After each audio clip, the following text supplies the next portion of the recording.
Good morning. This is Don V. Welcome to Truth Be Told. We have some interesting news reports we'd like to share with you, but before we move on to that, please remember to subscribe. Some of my videos are getting thousands of views, and I'm getting 2, 3, 4 subscribers out of it. If you watch it, come on, subscribe. It's completely free, doesn't cost a dime. Appreciate your help, and it helps my channel grow. It's not about the money, it's about getting that information out to the public. Without ado, let's move to it. Okay, it says, Indictment shows that John Durham is going after more people than Michael Sussmann. Let me start by acknowledging the legitimate skepticism of many Gateway Pundit commentators that any justice will come out of John Durham's work. You've been promised the moon in the past and instead received a flam bang of dog. Okay, but let's accept the fact that yesterday's news, the DNC lawyer, Michael Sussmann, was going to be indicted, turned out to be true. Charlie Brown got to kick the football this time. So what does this mean? It is meaningless gesture, or the first domino to fall in a line of dominoes. I think this is just the first domino to fall, and others will come. I base this on what the indictment says. If you have time, please read the indictment here, and then it's got a link for it. Durham's indictment of Sussmann lays out the foundation of conspiracy. Michael Sussmann was indicted for lying to the FBI about the source of information he gave the Bureau. He claimed he got it independently. He did not. It was bought and paid for by HRC and her campaign. The indictment essentially charges Sussmann with sending the FBI on a wild goose chase. The FBI had in fact initiated an investigation of these allegations in response to a meeting that Michael A. Sussmann, the defendant herein, a lawyer at a major international law firm, i.e. Perkins Coie, requested and held the FBI General Counsel on or about September 19, 2016 at FBI headquarters in the District of Columbia. Sussmann provided to the FBI General Counsel 3 white papers along with data files allegedly containing evidence supporting the existence of his purported secret communications channel. During the meeting, Sussmann lied about the capacity in which he was providing the allega to the FBI. Specifically, Sussmann stated falsely that he was not doing his work on the aforementioned allegations. In any client, which led the FBI General Counsel to understand that Sussmann was acting as a good citizen, merely passing along information, not as a paid advocate or political operative. In fact, and as alleged in further details below, the statement was intentionally false and misleading because, in assembling and conveying those allegations, Sussmann acted on behalf of specific clients, namely, i.e. a U.S. technology industry executive, Tech Executive 1, at the U.S. Internet Company, and 2, the HRC Prez campaign, the Clinton campaign. That Tech Executive and HRC campaign are now possible targets. The critical question is whether or not Sussmann was acting on his own. The indictment states he was acting at the behest of the Tech Executive and HRC. It would be a prosecutorial incompetence if they had not already been interviewed and evidence collected against them. Paragraph 6 of the indictment gives a strong indication of how Durham and his team view Sussmann's lie. Had the FBI uncovered the origins of the relevant data analysis, as alleged below, it might have learned, among other things, that 1. In compiling and analyzing the Russian Bank 1 allegations, Tech Executive 1 had exploited his access to non-public data at multiple internet companies to conduct opposition research concerning DJT. In furtherance of these efforts, Tech Executive 1 had enlisted and was continuing to enlist the assistance of researchers at a U.S.-based university who were receiving and analyzing internet data in connection with pending federal government cybersecurity research contract.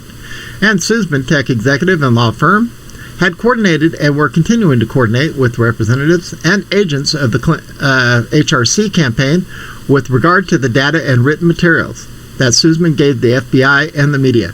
Okay, I'm putting this on YouTube too. So, guys, I'm sorry if I have to be, I have to watch what I say.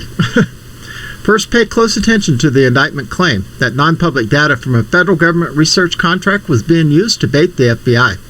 I believe this is a criminal act. Second, the indictment makes it very clear that Sussmann, the tech executive, and Perkins Coie did not commit one act of conspiracy. Nope, they were continuing to coordinate with representatives and agents of the Clinton campaign. This means it was not just one person working on HRC's campaign. It was many people.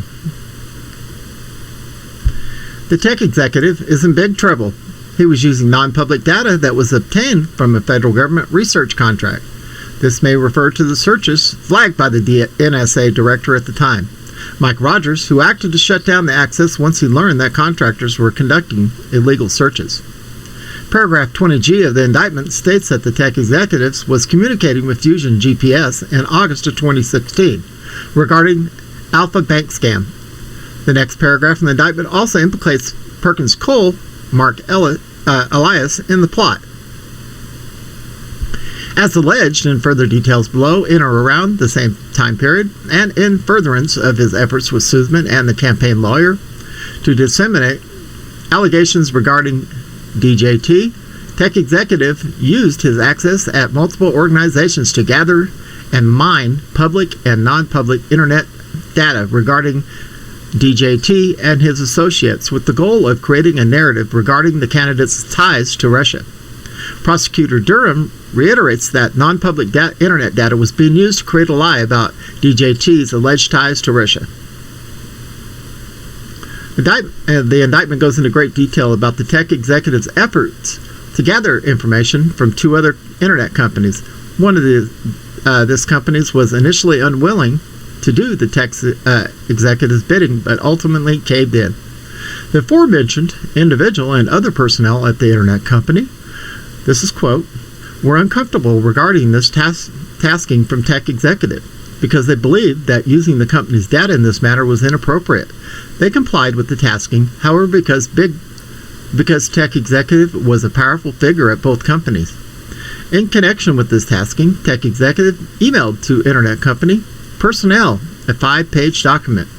The DJT associates list listing 6 associates of DJT and a purported U.S.-based lobbyist for Russian bank, who was also discussing in written materials prepared by the U.S. investigative firm that Sussmann would later provide to the FBI General Counsel. The Trump associates list contained detailed personnel information for these individuals, including, for example, their names, home address, personal email addresses, business names, business websites, and email domains, suspected IP addresses for those domains, and information pertaining to the spouse of one of those associates. Tech executive directed that these individuals should be a focus of internet company 3's data inquiries and analysis. This paragraph strongly implicates the illegal use of NSA's databases. I do not think that Durham is just mentioning this for color. It is far more serious, and he is laying the procedure for further charges. For now, the FBI and DOJ executives involved in the plot to feed the narrative about DJT and Russia are not in the crosshairs. I know that most of the readers of this blog believe correctly that they should be. It remains to be seen.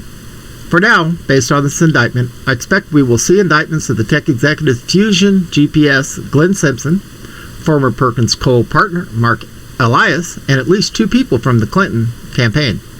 At this point, Durham is making that case that those people were responsible for misleading the FBI, but it begs the question, is the FBI really so stupid and gullible that they would blindly accept BS without checking it out first?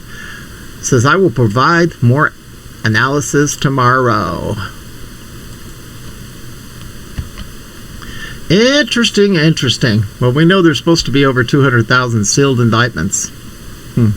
I wonder how many of those have been served.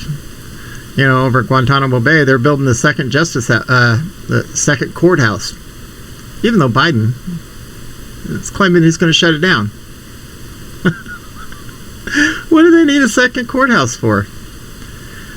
All right, guys, just remember, all the prophets are saying, you know, we're going to have an October surprise. Christmas in November, another one said, and big EF document drops in January. So things are looking good. Got some big stuff, a lot of hope going on for the next couple of months. So hang in there, stay on your knees, know that God's in charge. Things are going to get better. We're broadcasting out of Arizona under sunny skies. Look like we're going to be about 80 today. I'll take that all the time. Hope everybody has a wonderful Friday and a great weekend, and we are out of here.